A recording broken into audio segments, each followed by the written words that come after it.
Hello, my name is David, and this is a big sketchbook.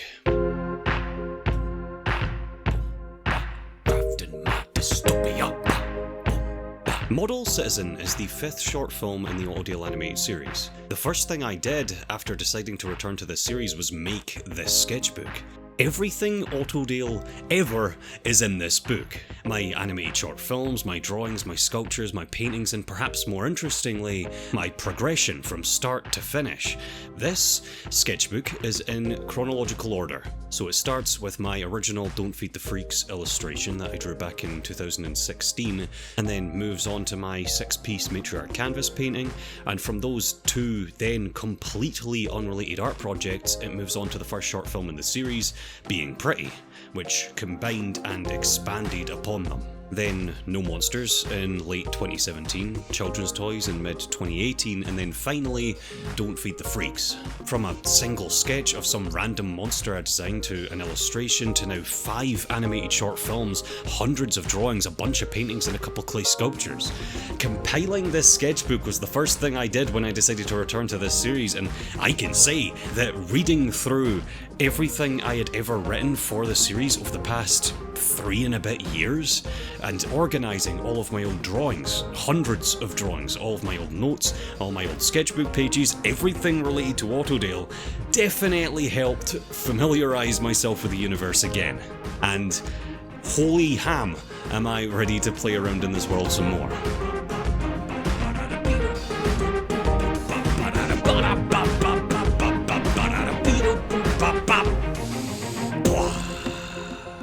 I have been away from this series for a very long time. My last audio short film was Don't Feed the Freaks, and that was more than a year ago. Between that short film and now, I've created 5 other unrelated animated short films, and my animation style, the way I texture, model, and animate in my general workflow has changed a lot since then. The first 4 short films in the series used the same assets, and I couldn't do that here. They are way too old. The oldest asset of which being the Autodale Citizen male model, which I made sometime in mid-2016. This character, alongside everything else from the old films, needed to be recreated. The rig I made is dated compared to how I rig now. The model's proportions are kinda weird, and this character doesn't even have a texture aside from the mask. It's just mesh and a handful of blank materials. Every single model, character, prop, and rig, from the Autodale mask to the handymen, to the citizens, to the children, to the freaks, all needed to be remodelled and retextured and re-rigged from scratch. The mother, father, and the 2 children were the most difficult, and they were completely recreated, re-rigged, retextured, and remodelled. The handyman and the Autodale mask, I think, are the only 2 assets I kept the original 3D model of, but they are still both retextured, and the handyman is completely re-rigged. So, for the first few weeks of this project, after familiarising myself with my old sketchbook work, I started slowly building that toy box of assets back up again, all new and all improved. Ready to tell some stories once more.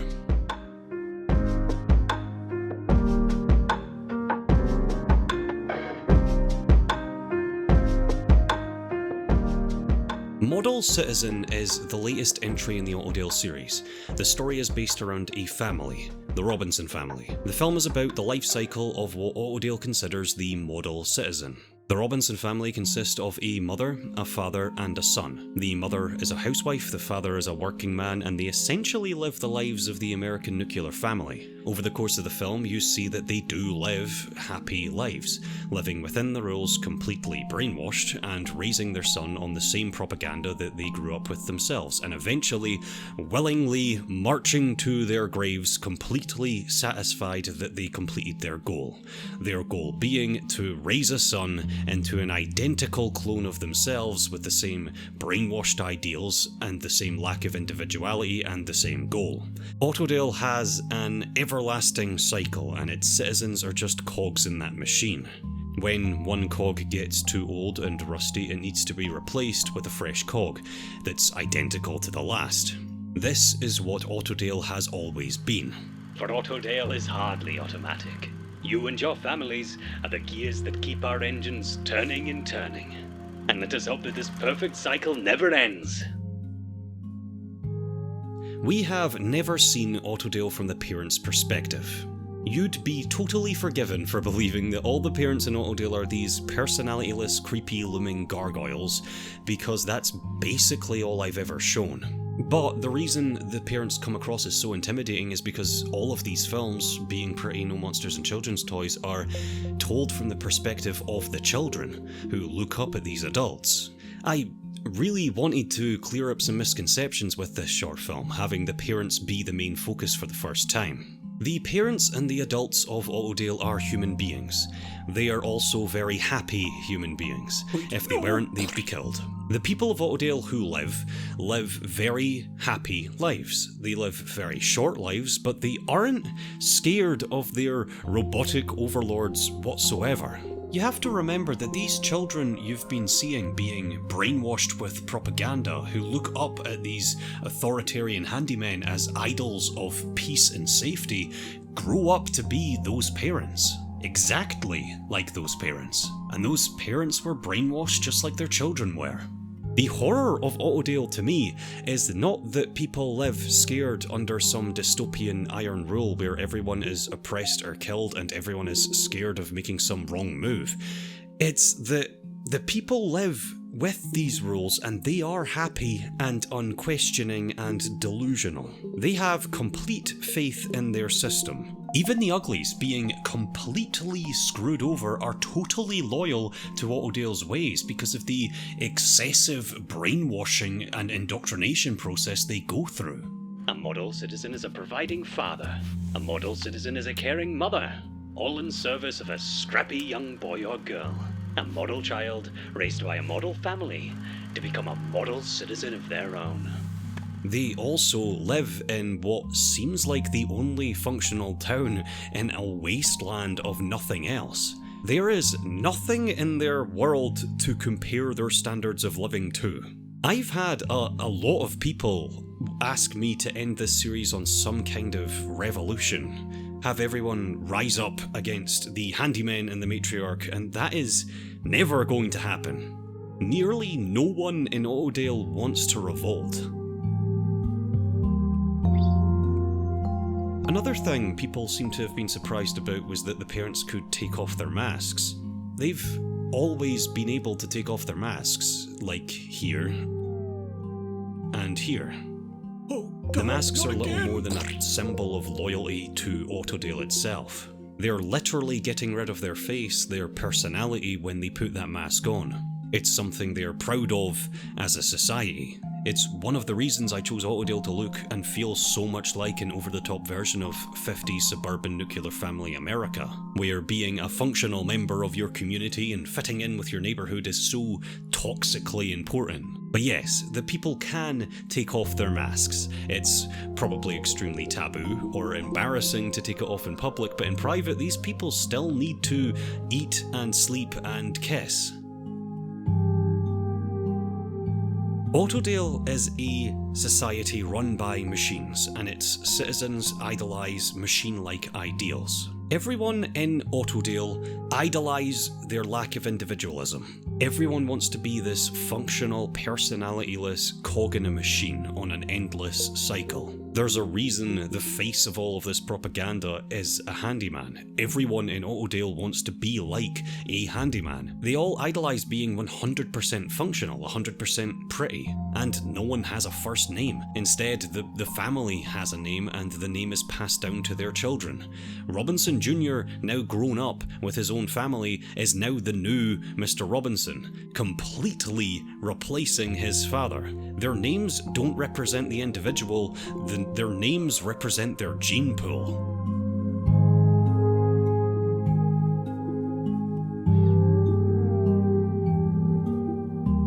Everyone in Autodale wants to be pretty. Pretty essentially means functional. It never strictly meant physically attractive, but it does somewhat apply. Being pretty is being a functional member of society. If you're dysfunctional in any way, you're labelled as an ugly.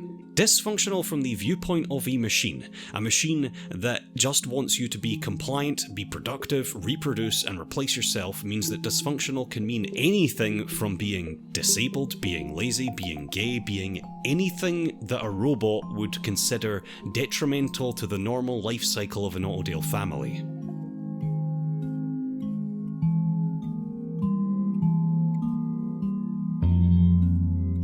Every single citizen in Autodale will be labelled an ugly eventually, because every single citizen will eventually grow old. And every single citizen is aware of that fact. It's one of the only shady things Autodale gets up to that they are aware of. It's entirely accepted as a fundamental truth of existence to them. This inevitability of becoming an ugly is a driving force as to why everybody's entire purpose in Autodale is to raise their children, the next generation, to replace themselves when that inevitability comes. Their whole purpose in life is to be a functional cog in this endless cycle and raise a replacement cog when they become dysfunctional. I'm so proud of him. We did good. You did indeed, Robinsons. True model citizens.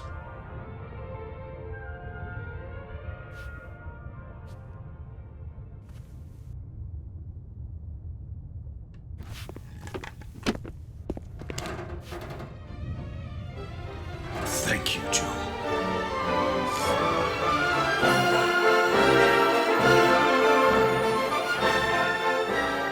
Every single time I watched that scene while working on this short film, it made me laugh. This series has always been very goofy, and this series has always been very cynical, and this moment specifically might be the pinnacle of both the goof and the cynicism. It's the juxtaposition of the lovely Hollywood moment with the music swelling and Mr. and Mrs. Robinson kissing and the poor man being brutally murdered in the background. Alright, that takes staying in. But setting aside how hilarious this scene is, or how insane I may be for finding it so funny, this scene still, regardless, best represents the point of the whole film. I'm so proud of him. We did good. You did indeed, Robinsons. True model citizens. This moment right here is the reason I wanted to make the film. To a sane human being, this silence would imply sudden clarity and rage. This man and his wife have spent their entire lives upholding Autodale's ideals, being the best they could possibly be. And for all of their efforts, they are now about to be murdered by the hand of one of the very upholders of this society and their best friend, Joe, after he personally acknowledges their contribution to Autodale, calling them model citizens. If they did the best that could possibly be asked of them, then why are they being killed? Everything they've ever been taught and everything they believe in should be in question. They should be rethinking everything about how this system works. But they don't. Thank you, Joe.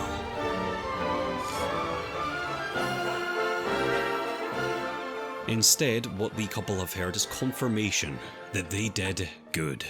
That Autodale is proud of them. Autodale is satisfied with their contribution to the society that they live and they breathe, and they are ready to die happy. They are model citizens. This is the greatest honour that could possibly have been bestowed upon them. They heard this from the mouth of their best friend too, Joe. Joe's a handyman. Handymen are pillars of all that is good and safe in the world. Everyone in Autodale looks up to the handymen, and this one, right here, is proud of them. They did good.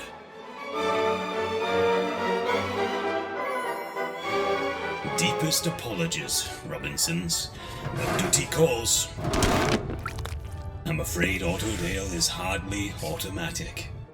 Autodale is an authoritarian dystopia. and each short film in the series that's centred around the city itself feature children being successfully indoctrinated. Being Pretty is about two children watching a PSA about being pretty and being ugly, and by the end they are totally won over. No Monsters features a child who is having nightmares because subconsciously he knows something about Ottodale is wrong. By the end, he truly starts to believe that Ottodale is a safe place and finally goes to sleep. Children's Toys is about a little girl that, through her imagination, starts to question the way Ottodale works, envisioning horrors, but by the end is totally convinced by a handyman that it is all in her head.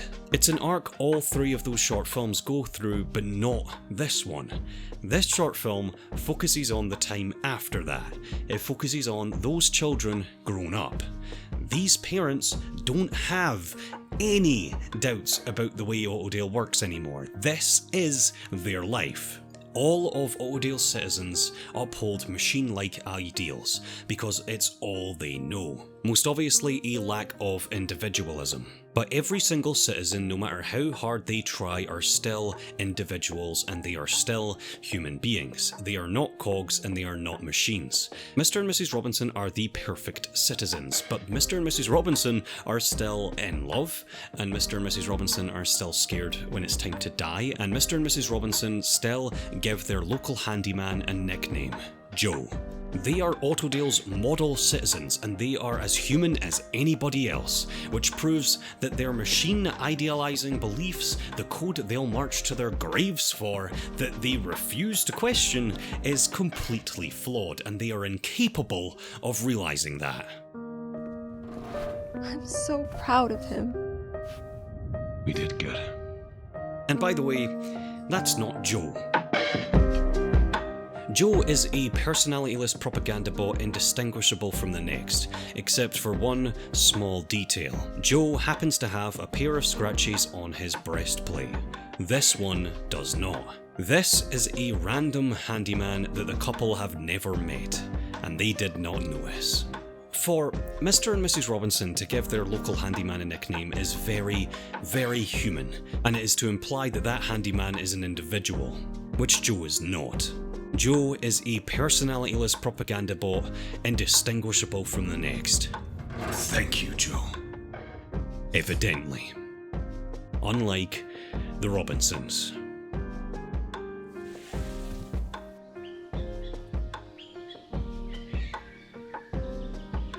Ottodale is an authoritarian dystopia, but it's not the creepy robots or the spooky masks or the death and oppression that makes it interesting and scary to me.